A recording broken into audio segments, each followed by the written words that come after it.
C'est la fin de l'aventure Koh-Lanta, le feu sacré, pour Rudy. Le candidat très impliqué sur le camp et les épreuves a été éliminé par les Rouges à l'issue du conseil. Un départ qu'accepte l'aventurier, même s'il n'apprécie pas vraiment le vote de certains de ses camarades. La confiance de Rudy envers ses camarades aura eu raison de lui. Dans l'épisode de ce mardi 21 mars, l'aventurier de la nouvelle équipe des Rouges a été éliminé au conseil. Une élimination à laquelle il s'attendait, puisque grâce à Esteban il se doutait que les votes allaient se diriger vers lui. Malgré sa stratégie de faire croire qu'il avait un collier d'immunité, Rudy n'a pas réussi à sauver sa place, se faisant éliminer par Elena et Anne-Sophie, ses anciennes alliées. Une trahison qu'il a encore en travers de la gorge, comme il l'a expliqué à Voici. Voici.fr, à la fameuse construction du radeau, on peut dire que ça a été difficile d'avoir un terrain d'entente dans votre équipe.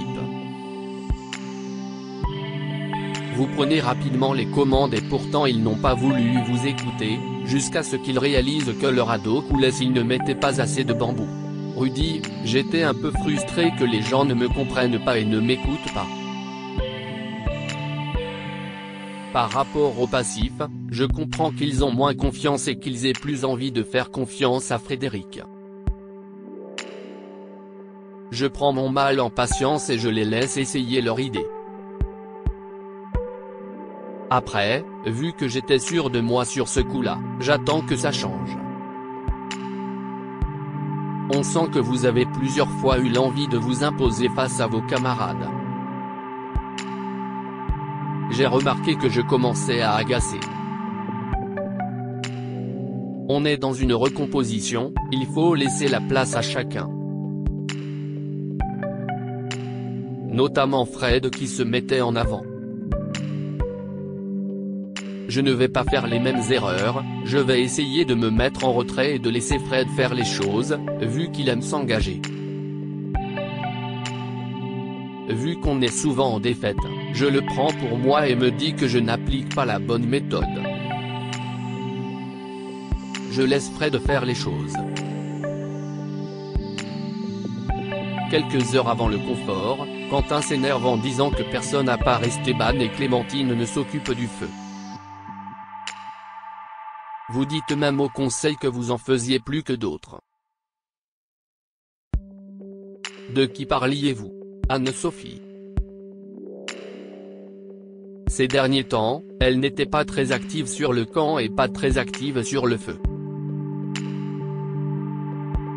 Elle dormait et plus ou moins tout le monde tournait pour le feu. Je me suis occupé du feu dans les premiers, comme ça après je suis tranquille. Anne-Sophie, sur ce côté-là, elle était totalement absente. Rien ne laissait présager que votre équipe allait remporter le confort, et pourtant le hasard a fait que les jaunes ont perdu à cause d'une erreur. Est-ce que c'est un scénario que vous aviez envisagé? Ou est-ce que vous pensiez que tout était perdu d'avance?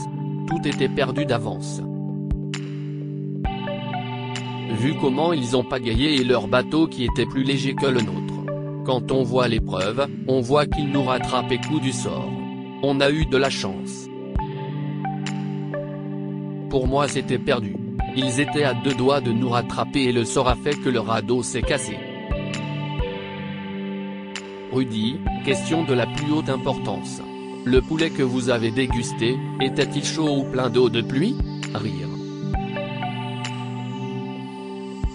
Il n'était pas trop mouillé, il a plu mais vous savez quand on a faim sur Koh-Lanta, croyez-moi que mouillé ou pas mouillé, ça ne fait aucune différence.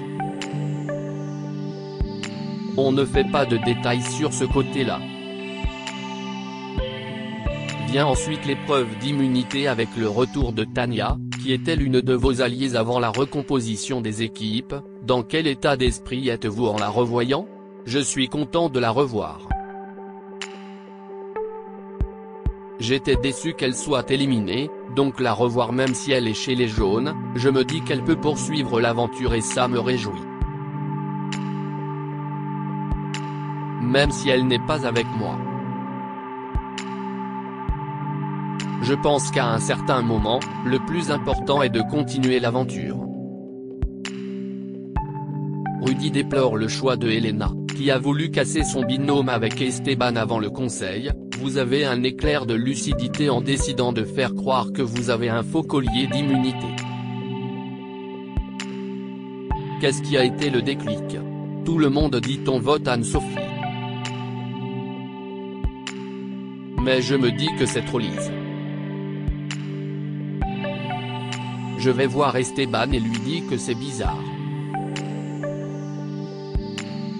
Pour moi, c'était lui ou moi. Lui va chercher les infos de son côté. Il vient m'informer à la dernière minute que je suis en danger. Il me confirme et m'avertit en secret que je suis en danger.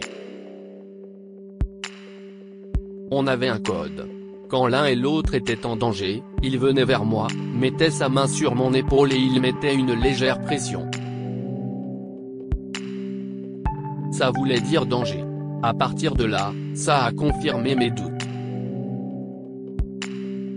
Il fallait que je fasse un semblant de baratin sur un possible collier.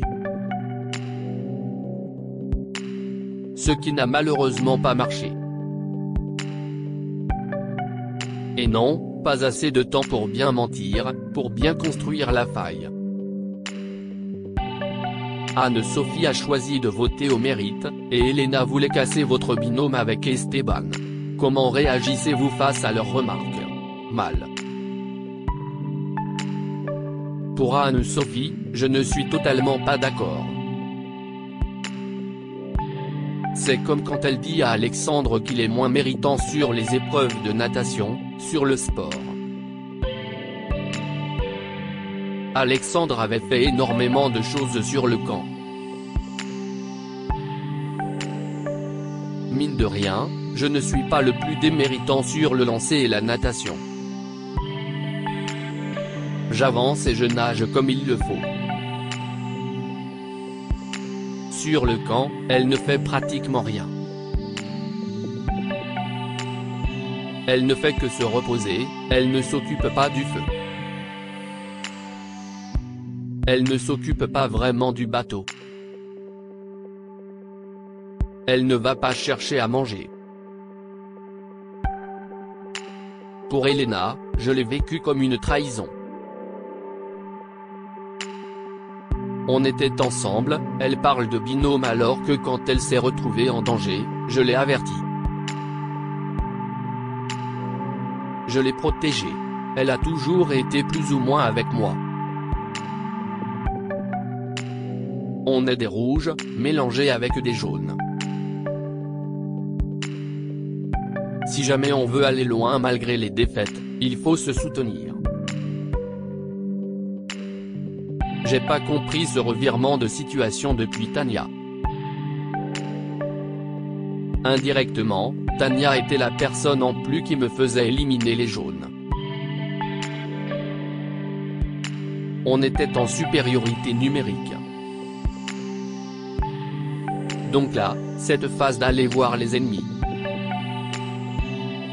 Que ce soit Anne-Sophie qui entreprend les premières actions et Elena suit. Pour le futur, c'est mal pensé. C'est une mauvaise stratégie. Laisser les jaunes en supériorité. Je ne pense pas que ça fasse bon ménage. Avec le recul, que changeriez-vous dans votre aventure? Ce côté-là justement, rire. Je ne ferai pas du tout confiance en Elena et Anne-Sophie. C'est vraiment dommage. Ou alors, j'expliquerai que malgré les défaites, il faut qu'on reste ensemble. Pour la réunification, si on veut aller plus loin, il faut qu'on reste ensemble malgré tout ce que les jaunes peuvent dire.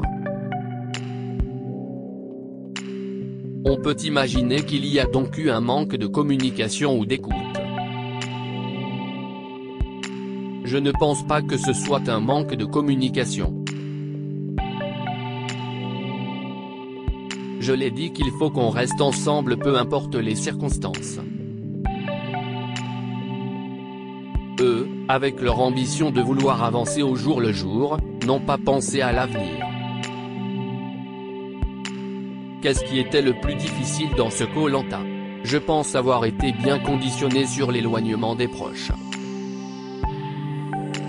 J'avais dit à mes filles pas de nouvelles, bonnes nouvelles, donc tant qu'elles n'entendent pas parler de moi c'est que je vais le plus loin possible. Sur l'alimentation, je pense avoir bien tenu. Je pense que le plus dur c'était les épreuves physiques et l'humain.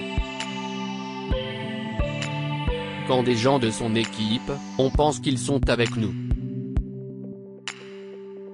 Elena qui me regarde et me dit je ne vote pas contre toi. Le fait d'éliminer quelqu'un, je n'ai pas de mal avec ça. C'est juste la façon de le faire. Demain, on me propose une saison, j'agirai différemment. Mais ce jeu, cette aventure, je l'ai adoré. Aimeriez-vous refaire Koh-Lanta? Oui, sans problème. Demain, j'aurai une proposition, je partirai sans problème. Je suis un joueur.